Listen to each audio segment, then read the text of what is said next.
Healthcare Services Incorporated or their affiliates.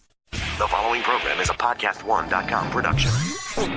He started in a small town in Texas. Worked his ass off to become one of the most famous wrestlers of all time. We're going to take care of business tonight, and that's the bottom line. And now he's dominating the world of on-demand audio. And he's doing it for the working man. This is a damn good outlet for me to spew the bullshit off my brain. Yeah! This is the Steve Austin Show. Unleashed.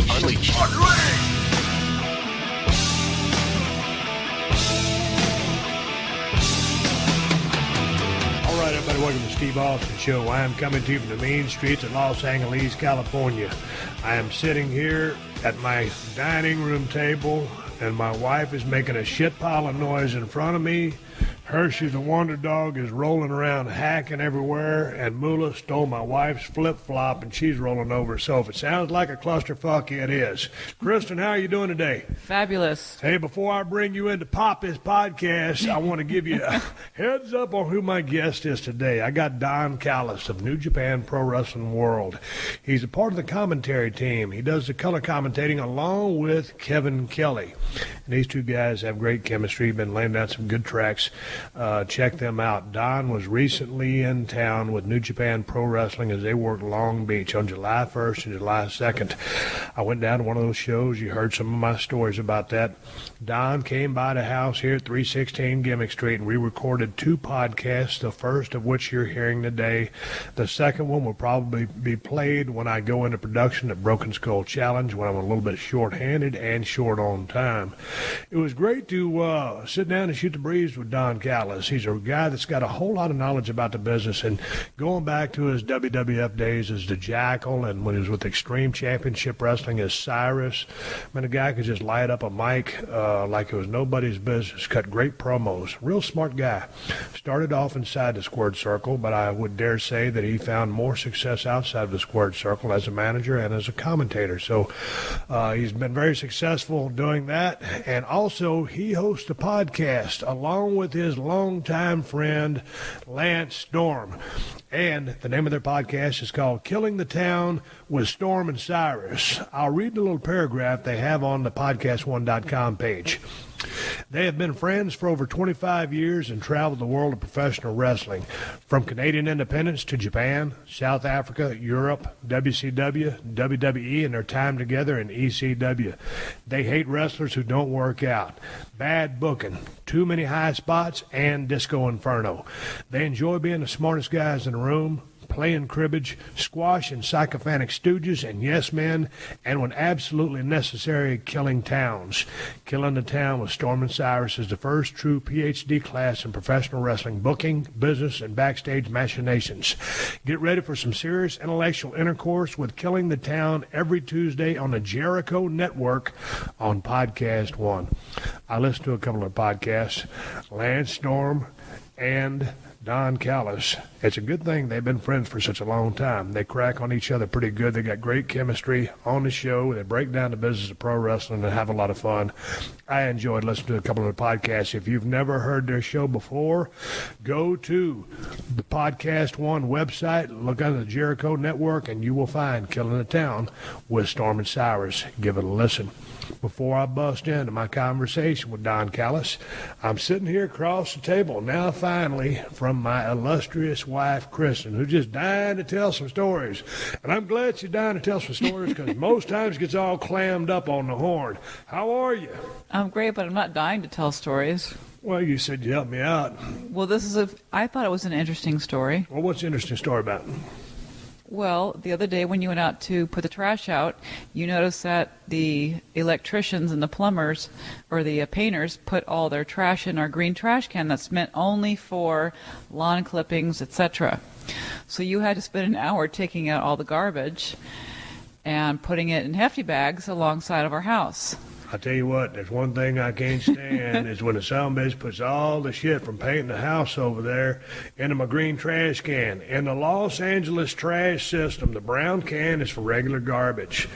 The blue can is for recyclables. The green can is for dog shit, compost, leaves, grass, etc. No trash. I go over there. I start flipping the lids open to see what kind of room I got because me and my wife get so much shit over here. We got so many dogs. I'm always over there with my cold steel broken skull knife or my working man knife cutting boxes up to put them in the damn recycle bin. Well, I order a lot from Amazon. You damn right you do. God damn. So all of a sudden, man, I wanted to look in that green trash can to see if there's any shit in there because if there wasn't, I was just going to leave it there and not take it out to the street. I opened up the lid to the green trash can expecting maybe a foot of stuff in there. And that motherfucker was chock full with paint cans, the paper you put on the floors, that Boxes. plastic wrap, boxes from the lights, Electrical shit, paint supplies. I mean, it was an entire clusterfuck. So here's the thing. The other day in the trash can, my wife put 2 ceramic tiles off the roof of our house on top of the garbage bin. And the garbage guy would not take the trash because we had stones in there, as he called it, rocks. Yeah. 2 fucking shingles. We wasn't trying to fucking, throw a monkey wrench in the Los Angeles garbage plan. And I know they got that for a reason because they like everything to dissolve and eat each other and digest. I mean, it's a whole scientific thing behind the elimination of waste in these big cities. But god damn, they wouldn't take our trash can, so I wasn't going to try to pull another rib on the trash guy and put a goddamn green trash can out there full of paint cans, 5-gallon buckets, wraps, plastic and paper and all kinds of electric boxes for all the light fixtures. I wouldn't have pulled that rib because they'd have fucking said, no, we ain't never going to take your trash again, or every time we do take your trash, we're going to open the lid and see what you got in there because you're too stupid to follow the rules. It took me 5 hefty trash bags to take all the contents out there. And here I am, a global icon and a national treasure, out there digging all the way up to my armpits, the green trash can, which normally contains dog shit. And I'm picking their Kleenexes where they blow their damn noses and shit out there. And I'm thinking, food container. I mean, steam is coming out of my ears. If you remember the original Austin 316 t-shirt with the smoking skull, that's how my ears were. Smoke was coming out of my fucking ears. But that wasn't the best of the stories. What was the best of the story? Okay, so Callie came back the other night with a can of beer in her mouth. And I didn't know where she got it from. I'll tell you where she got it. I was over training next door. I got a gym set up in the backyard, and there was a Bud Light can laying in the middle of the yard. Now, here's the thing. A couple of weeks ago, Luke Gallows and Carl Anderson was supposed to come by the house to do a podcast, but Gallows got tangled up and couldn't make the show, so we canceled it. Well, hell, I had Broken Skull IPA and a 12-pack of Bud Light in the refrigerator. Well, hell, right now, I'm on a diet. I don't drink Bud Light. I got that for them. So the Bud Light was unopened. I got back here to start working out. I see the Bud Light can laying in the middle of the yard, and I'm thinking, well, it sure is a coincidence that I just bought a 12-pack of it, but no one opened it. I didn't drink the sumbitch. I figured since there's an alley back behind our house, some fucking idiot or crackhead just decided to throw a can over our fence. But so anyway, Callie, our black lab, she's about 5 months old. She comes over there, crunches the thing up because I'm too lazy to throw the can in the trash can. And all of a sudden, she's chewing on a Bud Light empty beer can on our couch. And my wife sends me a text. Where did the Bud Light can come from? Go ahead. Well, you're the one who discovered it, so you should finish that story off. Well, I mean, I discovered it, but I didn't know what was going on. I just was over there getting my swell on, and all of a sudden you threw away the Bud Light can. And so I started looking around over there, and I opened the refrigerator, and I looked down at that Bud Light 12-pack, and I was like, man, something looks kind of funky about that 12-pack. I've been around a 12-pack or two. I know a thing about beer. So I looked at the damn box. I spun it around. I'll be goddamn if somebody didn't tear the bottom corner on that box and sneak out a beer. And then they kayfabed it by folding the flap back down and putting the open part around backwards so I couldn't see it.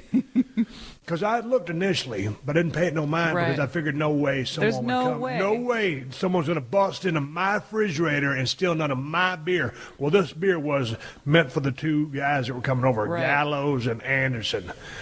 And all of a sudden, someone broke into my refrigerator and stole my beer. One thing that you don't do to Stone Cold Steve Austin and his wife, Kryptonic Kristen, It's still a goddamn beer out of the refrigerator. Drink a son bitch, spin the carton around to kayfabe the fact that you just stole a beer, and then leave it in the middle of the fucking yard. You could at least put it in a trash can. Right. Well, I just couldn't believe it, and so I, of course, had to text the, I figured out to be the painters because those are the only people there that day. So now the guy that runs the painting business has to deal with, his employees. So, but I just couldn't believe that somebody would actually steal one Bud Light out of everything in that refrigerator. You had all that fancy whiskey in there. You had Broken Skull IPA. But one Bud Light out of the back of the 12-pack. It's ridiculous. In the middle of the day. He stole the Bud Light out of the 12-pack because he knew he'd get away with it. And he did for a couple of days. But if you'd just sawed off on a Broken Skull IPA and took the bottle out, and I would have noticed it immediately because he left the 12-pack there, but he just switched to the old switcheroo, so I couldn't see that he opened it. Well, I just couldn't believe it. I've never heard of anything so ridiculous. And then the last thing is... I would have given him the damn 12-pack. Yeah, man, if you want some beer, just, hey, man, we noticed some beer in there. Can we buy a couple from you? I said, no, you can't buy them. I'll give them to you. You don't get your designated driver, but have as many of those beers as you want. I ain't drinking some bitches. Right. They's from Gallows and Anderson. They ain't going to show up till September unless they pull out on me again, some bitches. Where you want to go from here? You want to tell another story? You want to take it home? I think we're good. We are good, and we've got a hell of a damn open for you, and we just completed that open as Kristen drops the Jacques Cousteau story of detective work, finding out. Jacques Cousteau? Oh, that's an undersea guy. That's an underwater guy. What's that guy's name? Sherlock Holmes? Yes, Sherlock Holmes. No, Clouseau. Detective Clouseau. Yeah. Hey, Detective Clouseau, Jacques Cousteau. Sounds a little fucking funny to me. You know what I was trying to say. I gotcha. Kristen, I've been hitting the head with so many goddamn steel chairs, and you're going to give me a hard time about that? Yeah. Anyway, enough of that bullshit. I got business to take care of, Kristen. And I'm going to go get ready for a barbecue. So happy 4th, everyone. Happy 4th. Well, it's actually the 6th as this comes out. Oh, okay. Hopefully they enjoyed the 4th. Good. They didn't get their fingers blown off by a bunch of firecrackers. All right, Kristen, thanks for joining me on the read. You're Bye. out. Hey, gang, before I get into my conversation with Don Callis, a quick reminder, if you want to hear some breakdown and analysis of this week's Monday Night Raw and Smackdown, then stay tuned after the show when Wade Keller checks in.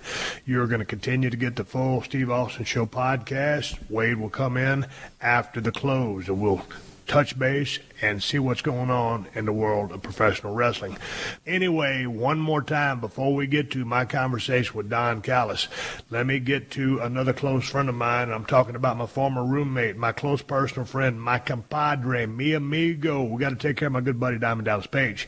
Dallas is celebrating his Hall of Fame induction with the DDP UK tour.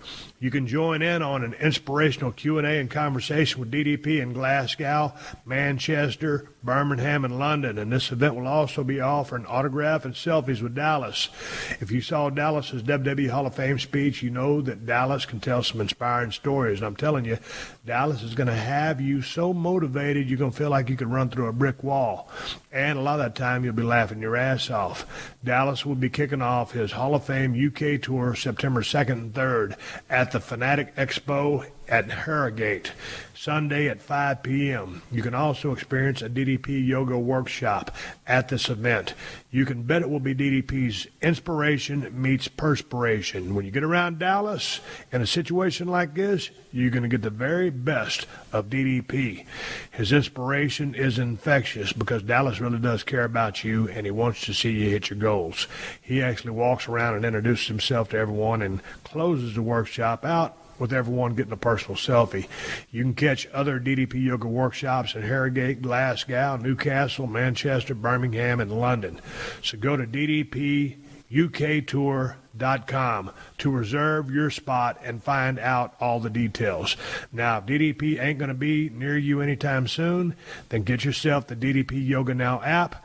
And the beauty of the DDP Yoga Now app is it can go right from your cell phone or iPad straight to your TV. And the damn app has everything, over 150 workouts, including live DDP yoga workouts from the DDP Yoga Performance Center, endless, healthy, great tasting cooking shows, and you can get endless motivation and inspiration, and you can access them all on your smartphone or your tablet. It's that easy. And to give you a little extra incentive, Dallas is running a sale on DDP Yoga. Right now, you can get the app and the DVDs for 20% off. Plus, there's a fire sale on all clothing that is also 20% off. If you go to ddpyoga.com/Austin, and the app has all kinds of cool features to help you live a healthier life. Take advantage of the sale on DDP Yoga program. Get 20% off the DDP Yoga Now app and 20% off the DDP Yoga DVDs and 20% off all DDP apparel. Get with the program and take advantage of the sale. Get 20% off everything at the ddpyoga.com site. Just go to ddpyoga.com/Austin. That is ddpyoga.com/Austin. And don't just change your life. It's time to own your life. Start today. Hey, it's Shaq. And when the NBA offseason explodes like it just did, you know we're all over it on the Big Podcast with Shaq. All summer, we're bringing you the biggest guests from the NBA, the biggest stars in Hollywood, and tons of great laughs. We're way bigger than a sports podcast. So check us out this week, the Big Podcast with Shaq, with new episodes every Monday at podcast1.com. Steve Austin, Unleashed. Well, let's officially start the podcast, man. I'm sitting there talking to Don Callis. On Twitter, he's at Cyrus Over Hughes, the Halliburton Cowboy. Yeah. Welcome to the mean streets of Los Angeles, California, more specifically my house here at 316 Gimmick Street. I'm in a state of flux. I appreciate you bearing with me on the conditions. Can you podcast with me in such dire straits? Well, I once did a podcast in a 10-by-10 Japanese hotel room at 4 in the morning with 103-degree fever, so this will be a walk in the park compared to that. Don't know how good it was, but I got a little gimmick table set up here in the middle of the room. It's my wife's desk, actually, and I did a podcast here with Jim Ross yesterday, with Bailey from a WWE the other day, and I said, you know what, the sound was still kind of bouncy, so I put in a carpet in behind you. I've got some furniture pads behind me. Before, I had the carpet in one of my little bedrooms back there, and I was thinking, man, because Paul Lazenby was going to show up with you. I said, 3 dudes crammed in a bedroom at my crib with an extra rug on the ground. yeah. You got to make it for chicken salad or total chicken shit.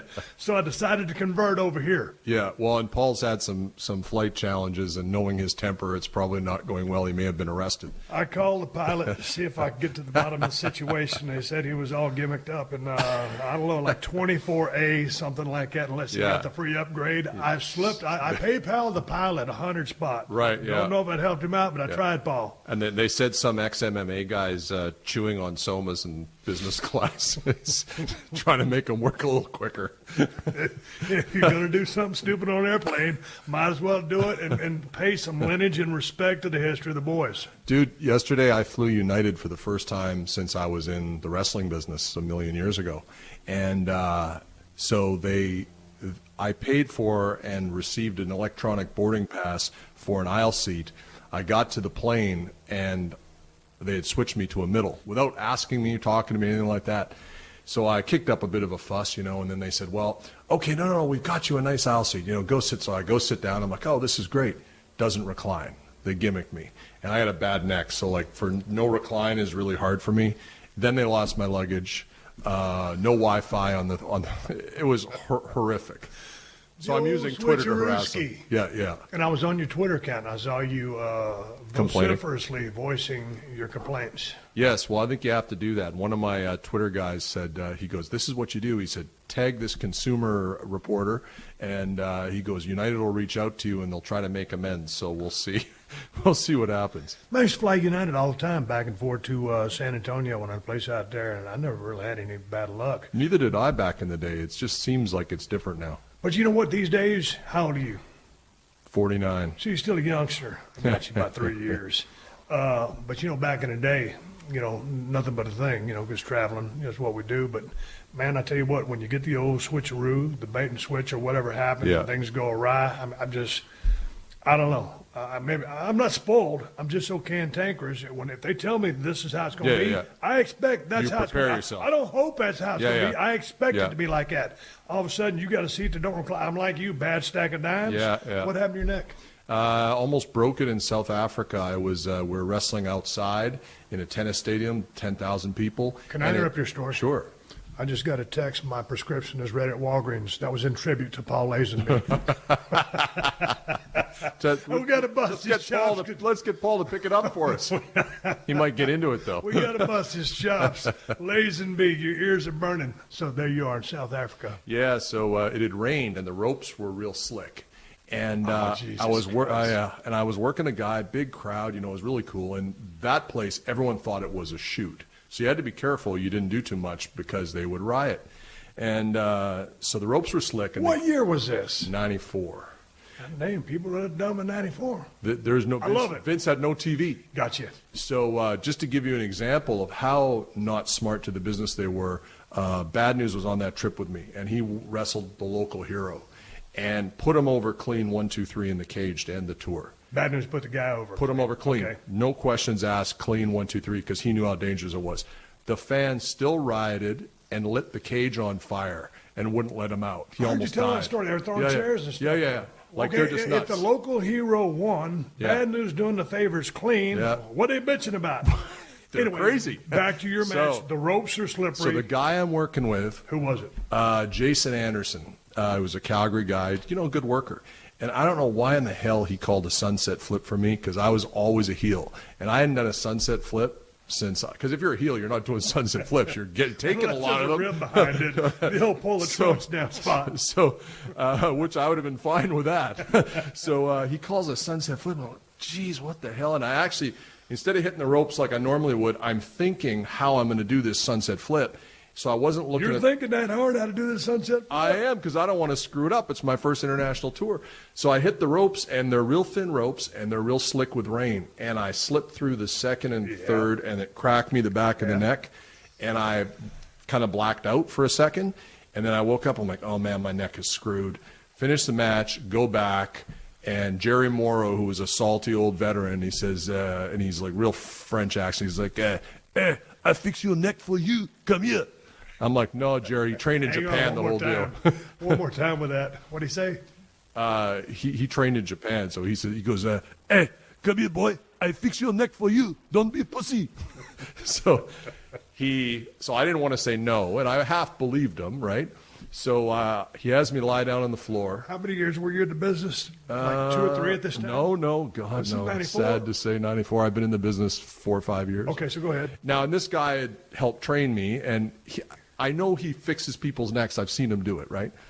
Okay, Jerry, no problem. So I lay down, and he's the type of guy you didn't say no to anyway. He puts a towel underneath my neck. You know what's coming. Puts his feet on my trap, sits behind me like a rowboat, and he goes, okay, 1, 2, and then like that. You stupid. Brutal. I've been in the same shoes. What happened?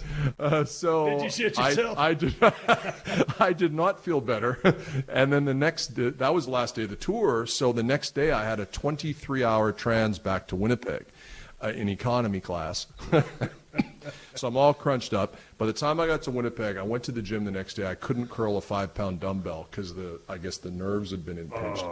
Went to the doc, and he says, well, don't do anything for 8 weeks. I said, I can't do nothing. I was supposed to go to Europe the next month on another tour. Bills to pay. Yeah, so that was my first chiropractor experience. Went to a chiropractor, and he was actually able to fix it because I guess it was just impinged. And I asked him about this gimmick with the towel. I said, yeah, what do you think about that? And he goes, I said, it's supposed to stretch the spine. He goes, it only stretches the first couple. The middle are still compressed, and it actually makes it worse. So live and learn. Never let anyone touch me after that. A long time ago, I told the same story a million times, so I won't bore the guys and the people that listen to this podcast with my story again. But Harley Race, same thing. Yep. Gimmick towel. Come here, kid. You know Harley. Did you ever meet Harley Race? Harley never talked any louder than this. And if you the 9-time world champion or 8-time, whatever he was great too. If Harley says something, it's the truth. Yeah. And god dang, he had some tall tales that were complete bullshit. But you believed him because it was Harley Race. It almost pulled my damn head off. Lightning bolt shot on my fingers and my toes. And then he came. Then he what's that called? Full Nelson. Full Nelson me and jerked me behind like that.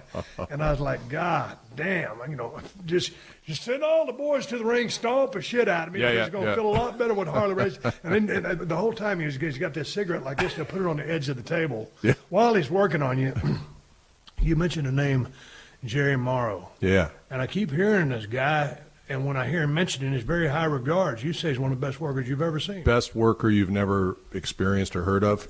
The most solid, everything he did. Had the best straight right hand I've ever seen in wrestling. The guy could make anyone look like $1 million. Just never. He's a huge star in Stampede and in Japan. Just never got a break with Vince. Just awesome, phenomenal. And he's a guy who he would take you under his wing. Remember, I told you my first time I met you was when I did my WWE tryout, WWF in '96. Aldo Montoya, we do the dark match, 10 minutes, come back through the curtain, and you were standing there. And you were a pretty big deal in '96, would get to be a bigger deal. And you called it, come over here, you guys. And I thought, oh, Christ, we did. Because I was thinking I did something of someone else's that I wasn't supposed to do because I'd already ripped off a bunch of Kurt Hennig shit. Oh, Christ, what did I do? And, you were really nice. You said you'd obviously watch the match because you didn't just say, hey, good match, because lots of people say that. You actually went into detail about what we did and broke it down. I'm like, holy shit, that was pretty cool. So that was kind of my first experience with you, and now I've lost how we got into that. No, we're getting to Jerry Morrow. Yeah, so Jerry was like that. Jerry, I remember when I first met Jerry, I was booked in All Japan my second year into business for a junior heavyweight tournament, and Jerry came in, and everyone was afraid of him. He's a scary guy, and he called me. He goes, "Hey, come here." He takes me over after lunch. He goes, "I don't want you to go to Japan. You are not ready to go to Baba yet." And I was pissed because I was hot. I thought I was the shit, second year in the business. I'm going to Baba. At 2 years, you think you're the mom. And I'm like, yeah, no, I'm booked. Like Jim Brunzell booked me. And he's like, don't go. Now, I was still going to go because I was stubborn, but I ended up getting unbooked because Jim got unbooked. But Jerry just, after a while, I realized he's watching all my matches and he's giving me the critique. And his thing was, and then he chose me as a tag team partner. And he would teach me tag team wrestling. But it was interesting the way he would teach. And he would do, I used to do a top rope knee drop as a finish. He did a top rope splash. Best I've ever seen, by the way. Better than Van Damme, just incredible. So his gimmick was, okay, I'll do the splash. Something will happen, switcheroo. I'll get drop kicked. The guy will cover me. You come off the top with your knee drop. The guy will move, and you knee drop me. I said, okay, no problem. So I'm 2 years in the business. And then as we're walking out the curtain, he goes, hey, one more thing. I said, what's that? He goes, if you hurt me, I fucking kill you. I thought, Jesus Christ. So I thought, this is going to be the lightest fucking knee drop I've ever thrown. Because he would have, But that was the type of guy Jerry was. But to this day, I still, when I go to Calgary, I still make sure I hook up with him and a couple of the other Gama Singhs, another guy from Calgary. And Bad News and I were super tight. He helped train me. He's dead, sadly, passed away in 2007. But those were all great guys. And you really, I think, came to appreciate when you got a guy who's a big star like that and they've been around the business and they don't need to worry about you. But when they show that interest, it's important, I think, to recognize it and to take advantage of it. So, well, I just wonder, and we're about to start talking about some New Japan Pro Wrestling because that's why you're here in Los Angeles. By the time this podcast will have aired, the two shows, July 1st and 2nd in Long Beach, will have happened. Yeah. But and hopefully those things will go off real well. But it's always nice when you have veterans in the locker room that can give you some kind of heads up or whatever, because these days in the system, as far as WWE goes, there's not a whole lot of guys that have been around for a long time and can say, hey, kid, come here, got something for you. I mean, there's a couple, but there's not like as many as there used to be. Well, I used to say to Jericho, he's the last guy I think there, and he's not there now, but that actually worked different places. And so I used to say, got over wherever he worked. If I were a young guy, I would have been offering to pay Jericho's rental car, do whatever I could to get road time to get that knowledge. Because the amount I used to say I would get more out of an hour in a car with Rick Martel or Bad News or Mad Dog Bashan at one point.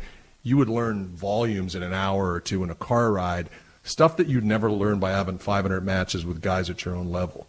And that was the art of the business you were learning. Those were the secrets of the business. So that opportunity is not there anymore to the same extent as it was when we came up. And I think that's one of the real sad things, because A, it's really important, and B, it's really freaking cool. To hear, I never get tired of hearing those stories. It's why I started listening to wrestling podcasts, because it's like, hey, I hear you talk to Ric Flair or something. It's like you feel like you're in the car. Right. It's awesome. And that's one of the things about the business I missed when I was out for 13 years. So, Man, I want to talk to you about that. When I was riding up and down the road when I was still in USWA in Dallas, started traveling with Gorgeous Gary Young. And Gorgeous Gary Young was a hell of a damn worker. Never not got a big break. Not the greatest look in the world, but I mean, super worker, great psychology. Man, we'd be riding down the road. I think he put 1 million miles on his 280ZX. Well, God dang, I mean, kid. He always called me kid. Yeah. And then Brian Pillman would start calling me. That's why I call everybody kid these days.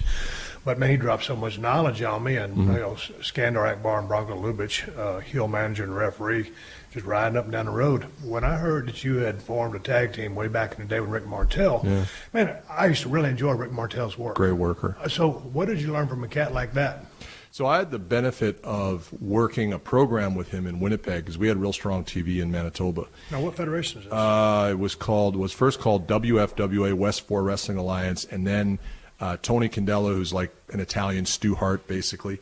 Tony said, look, I want you to take over the book and the TV production, and, I was always his champion. So I said, we need to change this promotion because it's too regional. Now, regional's cool now. It wasn't back then. Right. My vision was I want to use my friends' connections like Jericho and different Bad News, guys who had connections in Japan and Mexico. I want to make our TV special, make it international. So we changed it to International Wrestling Alliance, and I would bring in, guys from all Japan. I would bring in Ultimo Dragon from Mexico. I'd get Jericho to come in, and these guys would come in for $200 as favors, because that's all I could afford. Right. But, man, we had great TV. And so Tony always liked to bring a WWF guy to try to sell tickets. So I said, that's cool, but bring one who can go. I respect the other guys. It's great, but if you bring one who can really wrestle. So we brought in Rick Martel. He'd only been gone less than a year. And I was real nervous, and Rick didn't know me from Adam. And he just said, okay, kid, we'll go out there, whatever. We called maybe 2 things. And we went out there, and I could tell he was enjoying it. We went almost 30 minutes. And he stayed out there back and forth, and he said, don't touch my hair. Don't do it was all the rules, right? It's like, cool. So we had the thing, and at the end of the match, we did a schoolboy finish, put him over. And he said, go get the bell. He said, gimmick me with the bell. So I went outside, got the bell, did the Randy Savage, came off the top, across the throat. They stretched him out. He just wanted to keep working it, right? So he came back for 2 years. We worked this angle over 2 years, culminating in a series of cage matches. And it was great. He was so easy, and could work baby or heel, but a great baby face. And so actually the funny part was that it was 96. I'd had my tryout with Vince in the spring, and I had sent my tape in. And my tape, I was always a promo guy. I would say I was a moderately average worker, but I was a above average promo. Yeah. So my tape had a lot of promos on it. So when I sent it in, Jay Strongbow calls me. He goes, man, these are some of the best promos I've ever heard. He goes, you remind me of Roddy Piper. He said, I'm taking this to Vince. Now, I didn't know who Jay was other than he worked there, right? Of course, he probably handled a lot of the job guys, right? And I didn't want to come in and do jobs. Nothing wrong with that, but that wasn't – I was like, I'm giving myself 2 years to get a look, and if it doesn't work out, I got to go do something else. So that's taking a realistic look into your future or what they got planned for you. So when I came for my tryout, Chief took me straight to Vince. This is the guy I told you about. And he said, did you listen to his promos? And Bruce was there, and Bruce goes, no, we'll check him out tonight. Well, one problem, they weren't going to let me do a promo. It was just like a dark match. One of my big regrets, Steve, is that, and what I should have done, and I would have gotten in trouble, I'm sure, I should have grabbed the fucking mic, and I should have cut a promo at the start of the dark match. And if I got heat, I got heat. And I always regretted not doing that. And so when I went to WWE, WWF at the time, and I was stuck with a shit gimmick with the Truth Commission thing, we're in Hershey, Pennsylvania one night, and they sent me out for a promo. And I'm like, if I do one more week in these friggin' riding pants and this red beret, you could be Kurt Hennig and you're going to get killed with this gimmick. I got to change it up. So without telling anyone, I went out, changed my look, wore a motorcycle jacket, took my hair to the ponytail, ditched the beret, and I cut the kind of promo I wanted to cut. And it wasn't what they told me. And I thought, I'm either going to get heat and fired, which I'm going to be gone anyway because this is a shit gimmick, right, or I'm going to change their view. So I went out, it changed their view. They let me change the gimmick up. But that was the lesson from Eau Claire, Wisconsin during the dark match. do what you got to do to show them who you are. Because for me, in Wisconsin, they saw that I was a guy who could work. I was 210 pounds, which back then, as you know, was on the small side. Not good. And it's like, but I honestly think if I'd cut a promo, they would have had a different view.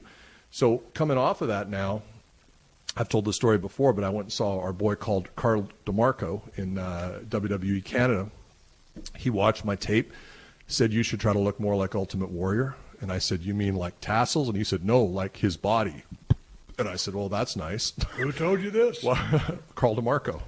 Told you to look like Warrior. Yes, he did. He said that was what was holding me back. And I said, well, there's not many guys in the business who could look like that guy, because that guy has one of the best bodies in the history of the business. Yeah, so I just thought, genetics and a lot of working out.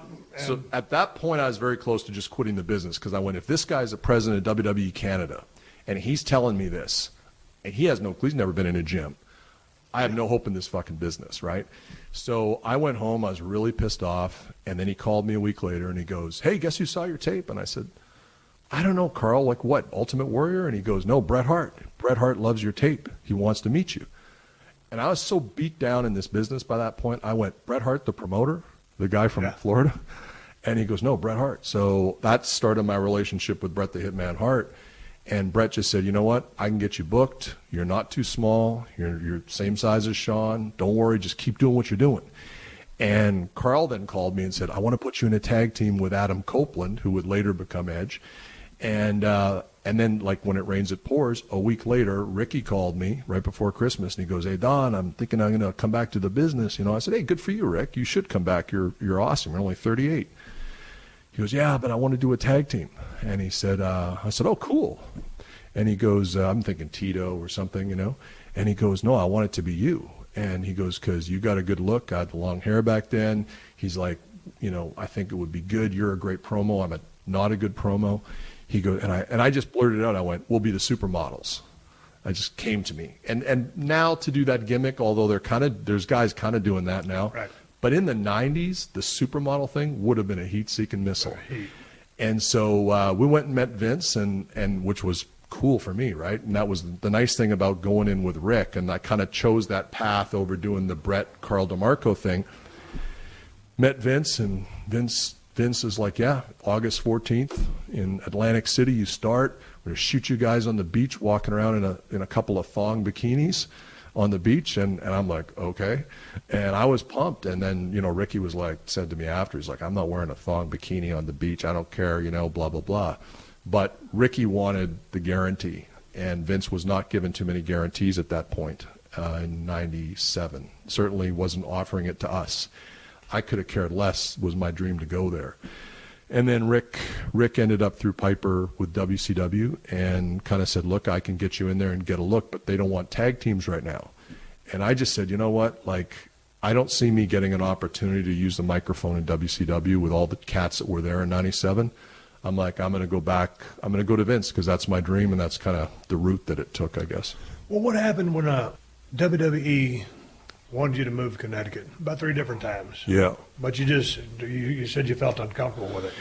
Why? This is because I think also at this time, I think you still wanted to wrestle. Yes. They wanted you inside for other reasons. That was so for me, I always was a wrestler my whole career. I'd never been a manager before. And I got there, and they're like, okay, you're going to be a bumping manager. Now, I knew enough about the business that's the kiss of death right there. Because if you're a manager, you don't want to get bumped because you want to keep your heat. And if you're a wrestler, you don't want to be tagged a manager because no one wants to sell for you, especially when you're smaller at that time anyway. So I was still pushing. In fact, when Jim Ross first talked to me about it, I had only been there a month or a month and a half, and they'd seen some of the stuff I'd written, and Jim Ross said, you know, what do you think? And I said, well, I think I still have a run as a wrestler, and I kind of laid it out for him. Because I really felt like what would have been a more effective way for both me and Kurgan was, instead of trying to put him out there and before he was ready, let him be my heater, let him come in, hit a big spot, boom, heat, you know, let me cut my promos, let me work as a wrestler. I didn't know how to be a manager, and I felt really uncomfortable with it because, as you know, when you're a wrestler, you go into a new territory. I'd done it a bunch of times. You might not know anyone. You might not even like them. But you get in the ring and you work, and there's a connection, and people respect. And I always worked hard and took a lot of bumps. So I didn't get to do that. I was like, oh, you're the guy that goes out and yaps and gets heat and whatever. So well, I mean, if you're an over manager, you're an over manager with the boys. But just to turn into a manager, to show up, it's I don't a different think, feeling because you're still in competitive. I want to be in the ring mode. And I've said it before. Like, I asked Jim Cornette how to be a manager because I thought, who better to ask? And he just laughed and said, "Forget it. They don't let managers get over here." And so I just went, okay, I'm Biazak, you know. So, so the other thing was, I'm like, Carney on the phone. I don't. You picked that up, right? Dude, I've been out of business since 03. Still speak Carney.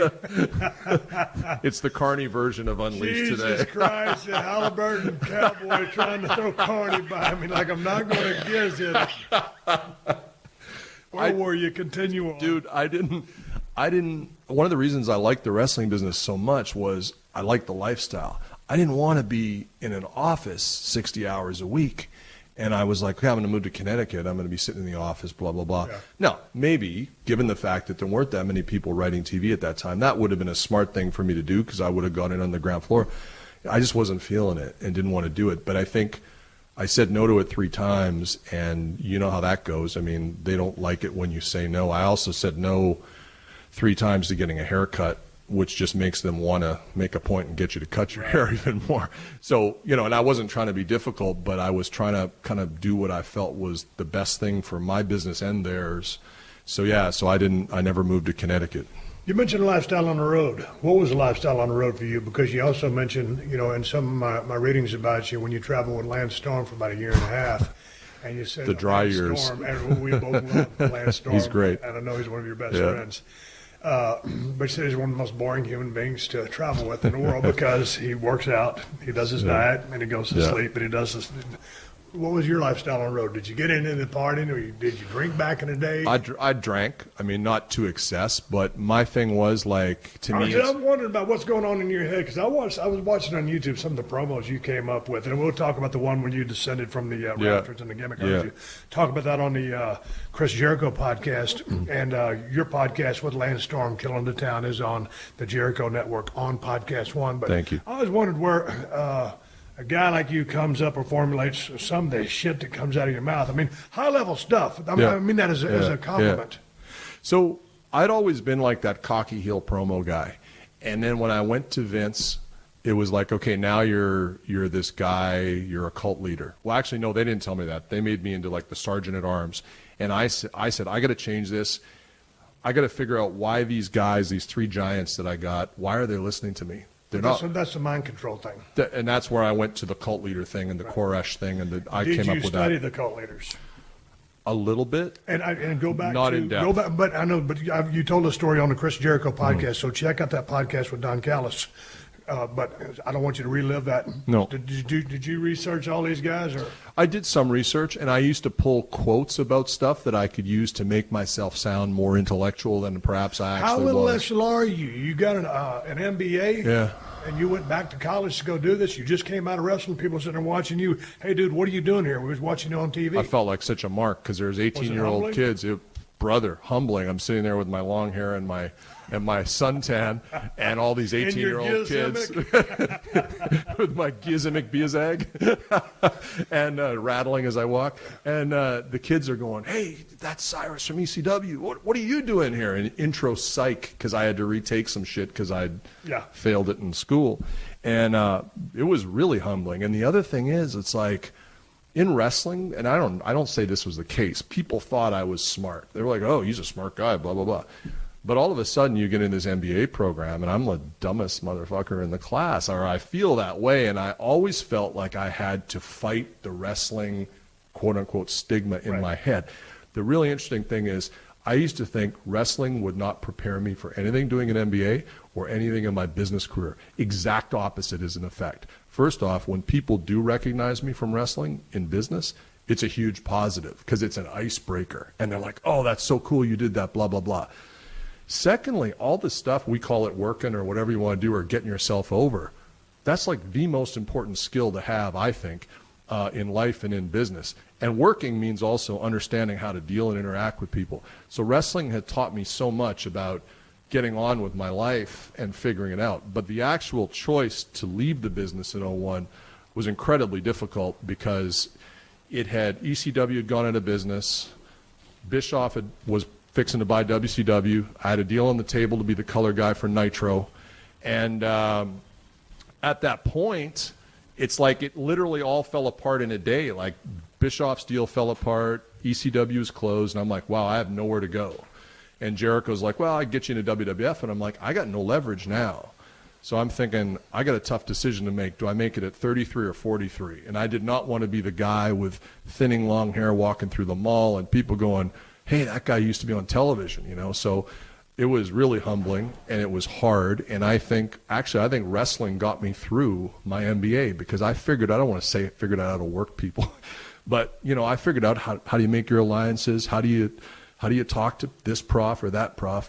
So wrestling was a blessing in that regard. So, what did you think when you started losing your hair? Because when I was 24 years old, what are you talking about? It's all still here, brother. Kayfabe, for Christ's sake. Get my bifocals. Bifocals for you that don't speak Carney there in the trucks driving down the road. When you started losing your hair, did you think it was the end of the world? Because I was 24 years old in WCW. And, you know, you tell me how this was for you. Yeah. Your mentor in the business of pro wrestling is the answer to all of life's questions. Mm-hmm. For some reason, that's how it was for me.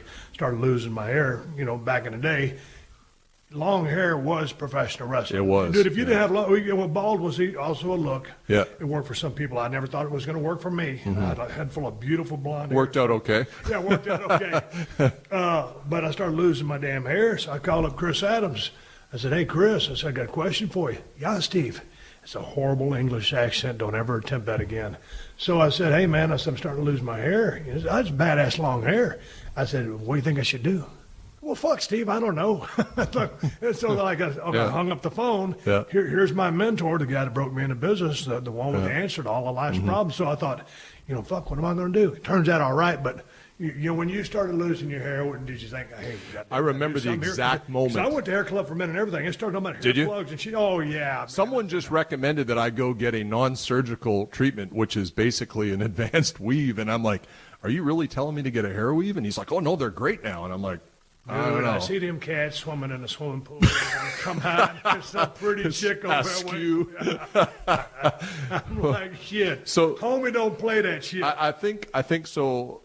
I think that my girlfriend said to me once, she's like, I'm like, maybe I'll just shave this shit off. And she's like, your head's too big. Now I'm paranoid thinking I got a Boris Zukov head, and I'm like, if I shave it, like, are people going to be looking at me going, oh, my God, right? But I remember the exact moment that I noticed it was starting to thin. I was at the Hyatt in Montreal on an elevator with Booker T, because we'd just been out with Jericho and Rick Martel in Montreal, and they had all these mirrors, and somehow it showed, like, the top of your head, and it wasn't, like, that noticeable, but it was a little bit, and I'm like, oh, God, it's starting to go. And then I think that like the last 5 years is where I've really noticed it, because I mean I work hard and I'm stressed, and that probably doesn't help anything. So yeah, I keep hoping there's some magical hair pill they'll give you that'll just make it all come back. Probably not going to happen. So maybe I'll like a chia pet. Yeah, I'm thinking one of those weaves would be good. Hey, I'm sitting there talking to Don Callis. We're going to shift gears here in a little bit. I'm going to talk about some Bad News Allen stories and some New Japan Pro Wrestling, all kinds of stuff. Don Callis is in Marina Del Rey right now, sitting here at my house. New Japan Pro Wrestling on Access TV. If you got DirecTV, it's channel 340. Am I right? I believe so, and an even better way to watch it is on the subscription service at njpwworld.com. Only 999 yen, and when I heard that, I thought that was a lot of money. Apparently, it's about $9. So you get all of the current content plus the historical stuff. I think Ali Inoki might even be on there. And I'm a subscriber. I was a subscriber before I started. It's awesome. It's the best pro wrestling in the world, in my view, if you like athletic, kind of UWF-style wrestling that I kind of came up on. So that's another great way to watch it. Hey, and I want to get into angles and storylines with the scope of New Japan Pro Wrestling versus American stuff over here in WWE. Come right back with Don Callis. Taking a break for the sponsors to keep the show on the air for free. 2 cans of audio whoop-ass by the sponsors of the Steve Austin Show. Come right back with Don Callis. But first, got to take care of another long-time sponsor of the Steve Austin Show, and that is TrueCar. If you're in the market for a car, then you need to check out TrueCar. TrueCar gives you the price and information you need to feel confident about your purchase. When you register with TrueCar, you'll see what other people in your local area paid for the car you want. And from there, you can connect with a local TrueCar certified dealer and enjoy a more confident car buying experience. TrueCar shows you real pricing on actual inventory. So you see competitive pricing offered to you by TrueCar certified dealers for vehicles that are actually on their lots. And you will also see all the dealer incentives before you get to the lot, so you feel confident about the price when you show up. TrueCar makes car buying easy, no matter if you're looking for a brand new or a used vehicle. And the stats don't lie. Over 3 million cars have been sold to TrueCar users by the TrueCar Certified Dealer Network. There are over 13,000 dealers in that network with some 700,000 pre-owned vehicles. So do yourself a favor and go to TrueCar for your next car buying experience. TrueCar doesn't just make the process easier, it'll also save you some money. TrueCar users save an average of over $3,000 off MSRP. So when you're ready to buy a new or used car, visit TrueCar to enjoy a better car buying experience. Some features not available in all states. It's Jay Moore, host of the Daily More Sports podcast here on PodcastOne.com with this week's Podcast One Sports Minute, presented by BetDSI.com, the #1 destination for all your betting needs. BetDSI.com is the place to be for your Week 5 action. A quarter of the season in the books. 4 out of the top 10 draft picks have not played. You know what? Don't listen to me. I don't know who to draft. Deshaun Watson. Yes. Promo code is podcast125, podcast ONE25 for a free $25 play. Let's see what lines we like this week. Chargers getting 3.5 at New York Giants. Yes, I like that a lot. The New York Jets go to the Cleveland Browns place of play, and it's a 2-point spread. And you know, Tom, my thoughts and prayers go out to degenerate gamblers everywhere. I'm going all in on the Lions and the 3-point spread, and Carolina Panthers going to Detroit Lions. Run away with the best record in football. Remember to sign up at BetDSI.com and use the promo code podcast125 for your free $25 play. Yeah. Steve Austin. Unleashed. All right, I'm right back with Don Callis. How you feeling? Feel awesome. Good to be in L.A. One tackle, drop down, hip toss, get it again. New Japan Pro Wrestling. How'd you hook up with those guys? Well, it's weird. I'd been out of the business. How was that for a segue? Come back from commercial That's not break bad. right into NJ. Got too many steel chairs. Stacy, trim that shizzit out. Leave it in. NJPW. I feel like it was one of the many hot starts to your matches that I saw. Hey, hold on. I'm a walker and a talker, man. You got to ease me into this shit. Let's pump the brakes for a second. Yeah. Let's talk about podcasts. I was listening to a couple of podcasts you and Lance Storm do, Killing the Town. How long have you been doing it? I listened to, I think, episode 37. October was when we started it. How are you enjoying this process? Because you're a guy that likes to talk. Yeah, I dig it. And I think, as Lance would say, he and I were having phone calls that sounded like a podcast for a long time. And it's interesting. You know, I'd been out of the business 13 years and had, by my choice, and I had no interest in being back in. And Jericho called me up and he said, hey, come out to New York. It's my 25th anniversary in the business. It's at MSG. And I said, oh, my first show for Vince was at MSG. That's kind of cool. So he flew out me, Dr. Luther. MSG, to you people out there, is not monosodium glutamate. It's MSG. Yeah, MSG is Jizzy, Madison Square Garden. Go ahead. So he flew out me and Lance and Dr. Luther Lenny St. Clair because we had all started together. And it was kind of cool. I hadn't watched a wrestling show from the stands in probably 30 years. Like, I just never. And I was never a guy who was like, oh, WWF's in town, I'll show up backstage. I would never really do that. So it was kind of neat, actually. Vince had us sit in the first row. They put us on camera, and I got to watch the boys work. I'm like, oh, this is pretty cool. Pretty neat, ain't it? It is cool, and I got to reconnect with Chris. So kind of after that, it was just like we just talked a lot. And I never thought about getting back in it. And then, like, 6 months later, he's like, you know, Lance is going to do this podcast. I think the two of you would be great. And I'm like, well, how does this all work? So he told me, and I'm like, okay, this is pretty cool. I could do this. So we started doing it. And then within 2 months, I started with New Japan. Now, if you had told me a year ago that, hey, Don, by the way, next year you're going to not only be in the wrestling business doing a podcast for Jericho and Podcast One, but you're going to be the color guy for the number 2 wrestling promotion in the world. I would have laughed my ass off and said, are you crazy? Japan? Come on. So I had no interest in getting back into business. So it's been really cool. And the podcast, as Chris likes to point out to me, helped me get the New Japan gig because I was off the radar, and it's like 13 years. All of a sudden I'm back and I'm running my mouth on this podcast. And Lance and I have a good dynamic. It's very much like The Odd Couple. He's the neat OCD guy who kind of has no sense of humor. He's somewhere on that spectrum out there, I like to say, and I'm the guy who likes to needle him and get him going. So it's kind of a fun dynamic, and we kind of have had a good time with it. Now, how are you guys recording these shows? Are you guys sitting there together? Is he in a different town? He's in Calgary. He's in Calgary. I'm in Winnipeg. Sometimes I have to do it from Japan on the road, and I do that. So we're never together when we do the podcast. How do you guys structure or organize your shows? Because in the research, or the short time I got a chance to research you, you're talking about riding back in the territory you named. Yeah. In, was it Calgary? Winnipeg. IWA, yeah. Okay, so you're starting to write shows back then. Well, then before you came to WWE, half the time you're turning in stuff to Chief J Strongbow. Hey, man, kid, how'd you learn how to write this stuff?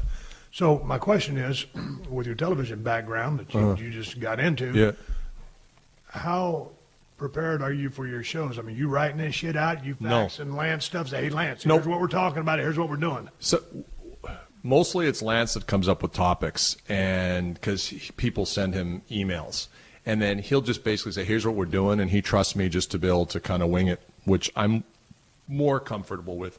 Sometimes what'll happen is you ought to be real comfortable here because we're winging this shit out. I will get pissed off about something I see, or irritated, and I'll call him and go, oh, what the fuck is this bullshit, blah, blah, blah. And I'm like, oh, this might be a good thing to say. I made a comment, an offhand comment, that I thought that you could make the argument that Roman Reigns was a better professional wrestler than Daniel Bryan, but Daniel Bryan was a better indie wrestler. And I didn't mean it disrespectful because I love Daniel Bryan. I was kind of talking in a WWE context. Right. People went off their shit. They're pissed off, blah, blah, blah. So now that becomes a topic of discussion. So that's about as much prep as I do. And but I'm not a prep guy. I fell asleep once doing the podcast. Lance didn't notice because he was cutting one of his promos, and I'm like, oh, okay. And so, with as much traveling as you're doing, can you keep up with the American product with like a Smackdown or Raw? I know you're doing so much stuff with New Japan. I read Meltzer's stuff, and I don't have time because I've got, besides the podcast in New Japan, I've got a straight job, and then I've got other interests on the side. I have no time. I got 2 massive dogs at home I like to spend time with, so I don't have time to watch 6 hours of programming of anyone, so I'll hit the DVR. If I read something that I think I need to watch, I'll watch it. But if it's kind of stuff that's just on the show, I'm not going to look at it. We've been trying to spend some time reviewing Impact because I'm pretty tight with Scott D'Amore and Jeff Jarrett. But again, that's a commitment, and also I think they've been getting ramped up, and I don't want to go out and trash. I will trash writing. I will trash business decisions. I will not trash the boys. Right. Because I think in many cases, if the boys aren't getting over in today's day and age, a lot of that is often on the writing in the company and the environment that they're in. Yeah, it's the environment along with the writing. Man, I'm glad I came around when I did. Oh, yeah. Yeah. If I was to come into today's system looking like I looked back in the day with the buzz haircut, just walking in the doors of the then WWF and trying to get over today's landscape, God damn, I don't know what would happen. Well, imagine Mick Jagger trying to get into music now with like American Idol. They wouldn't even make the first cut, right? Right. It's just a different system. I think the old system was better. It was hard for me, like as a Canadian indie guy, it was hard to get a break in WWE. I wasn't working in Memphis or wherever people would actually have eyes on you. It wasn't a clear path. In fact, it was very confusing how you get in. There's a clear path now, but I think the old way is better. I think either way is tough. Yeah. And comparing errors is comparing errors. Yeah. But they are unique in and of themselves. Same business, but it's changed so much. But I just liked, the fact back in the day with so much competition and the 2 biggest companies, in a war, I mean, you can go out there and just try shit. Just these days, not so much. Well, and I hear from people third hand or whatever about all the promo writing that goes on for the talent, And I'm like, in 97 when I was there, and I was by no means a priority, but they would, on a couple of occasions, put me out there, told me to go 4 or 5 minutes on a promo, and gave me no talking points, just said, go get over. And that's what I tried to do, because that's the business. And I think that made me really, if someone had told me, here, read this, I would have probably been uncomfortable, and it probably would have sucked, because I think you have creative people in wrestling, and you have to let them be creative. And the worst thing I think you can do to a creative person is to make them feel like you're kind of looking over top of them. So, you brought up creative people in wrestling. Immediately, the name Kenny Omega jumped to my mind. Yeah. I want to talk about New Japan Wrestling. This is a hell of a segue. Yeah. But man, that dude seems like he's very creative. He is. I say he's Mozart, and that's I think. Agree. I was going to say he's like an artist out there. He's actually, to use my favorite artist, Prince. I think it's like comparing another pop star to Prince. Prince didn't really give a shit about number ones. He wanted to make art. He wanted to make music. He wanted to change the music business. That's Kenny Omega, and I think anyone negotiating with him now or in the future needs to understand it's not just going to be about the money for a guy like that. That's where that cat's head is at. And Kenny is actually, to get back to a question I didn't answer before, was Kenny's the guy who got me into New Japan, because Kenny's uncle was a guy named the Golden Sheik. He was a wrestler in Winnipeg, and he helped to train me with Tony Condello, same training center that Piper came from. And so Kenny's uncle, the Golden Sheik, local wrestler, helped me train. And then when I became a rookie wrestler, the Golden Sheik was my manager. And so he and I were very close for many years. I never knew he had a nephew who wanted to get in the wrestling business. I knew Kenny Omega because when he was 16, he was hanging around. And when he was 17, 18, I was booking him on shows. Never knew of the connection to the Sheik. One day, Kenny calls me up. He's like, hey, Don, it's Kenny Omega. Can you speak at my uncle's funeral? And I said, who's your uncle? And he goes, the Golden Sheik. And I said, what the fuck? Like, I had no idea. You up. No, he never smart, neither one of them. Right. So I was like, oh my God, of course. So I went there. So I kind of felt like I had that, because Sheik was like family to me. So when I started doing the podcast, I get a DM from Kenny Omega going, hey, is this the same Don Callis from 13 years ago? Blah, blah. Like, hey, man, how's it going? Blah, blah, blah. And I knew he was coming in for Christmas. And I knew he was a big deal. He's going to be headlining the Tokyo Dome last year. So I said, hey, I got a favor. I said, Jericho and I are going to be doing a podcast in Winnipeg when he's here. You want to come down and you can do Chris's show and do a little bit of my show. So we did it. And as a joke at the end of Jericho's show, like we're saying, Chris is doing the sign-off. And Kenny's like, oh, good seeing you, Don. I said, hey, get me booked, kid. I was totally ribbing, you know. It was just like, hey, get me booked, kid, you know. And he goes, yeah, I tried. And I'm like, what? I'm thinking wrestling. I'm like, are you out of your mind? And he's like, no. He said they came to me with an idea for a color commentator for the Tokyo Dome. And he said they pitched a couple of really big names that they thought were great, but I had no connection with. And he said, I suggested you. And he said, but it was too tight to the January 4th date to get it done. And I'm like, oh, well, geez, thanks. Let me know. If I can help, let me know. And I think it was a week and a half later, they called up and they said, hey, you know, we want you to do it. The funny thing about this is, and you'll appreciate it because you know Lance very well. So Kenny told them to hire me to do this. But I guess, like, they didn't know me, so the office called Lance because we had a podcast together, and they knew that. So they actually offered the gig to Lance to be color commentator. I said, what the fuck? This is like this is like putting Refrigerator Perry in the 100-yard dash. I mean, it's not. Hey, hire him to train your wrestlers, but not to do color, for Christ's sake. So the funny thing is, I've never told this story, and you know, I don't mean to be disrespectful. Lance calls me, and goes, yeah, well, I told them it's you, and they're saying like, no, it's you, Lance. And he's like, I don't know what to do. And I'm going, well, you should take it, because what am I going to say, right? I don't think it's really his bailiwick. And so Kenny calls me. He's like, hey, did you hear from the office? I'm like, no, but Lance did, and they're offering him the job. Kenny's like, what the fuck? He's like, oh, my God, what a fucking disaster. So Kenny, I guess, got on the horn and said, no, this is what I was saying. So I was stressed out, you know. So then they called me back. Oh, okay, no, we're going to bring Lance in for doing some training of the guys, but we'd like to bring you in for this color thing. So I said, yeah, of course. And, I mean, I was able to have, like, a lot of vacation with my job. So I'm like, well, and I never end up using it. So I said, well, I can use my vacation. I can bop out to Japan for one day a month do this and see how it goes, because I didn't know if I was going to like it. And but I've been having a ball with it. I've said before, it's the least amount of bullshit I've ever had in a wrestling company anywhere.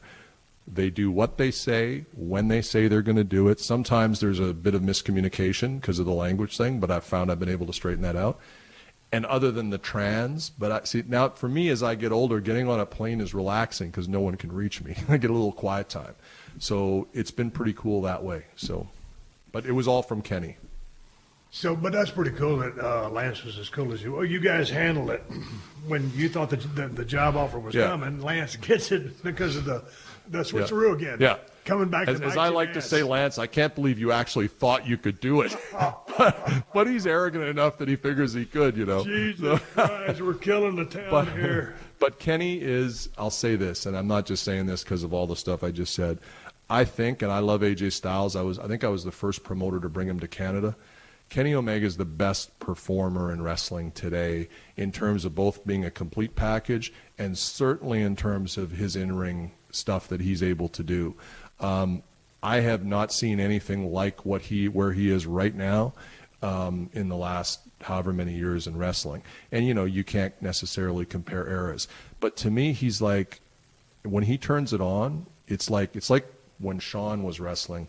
It's special. It's just different. And when Shawn was wrestling, you could have another baby face that could do a lot of that stuff, but there was something about the way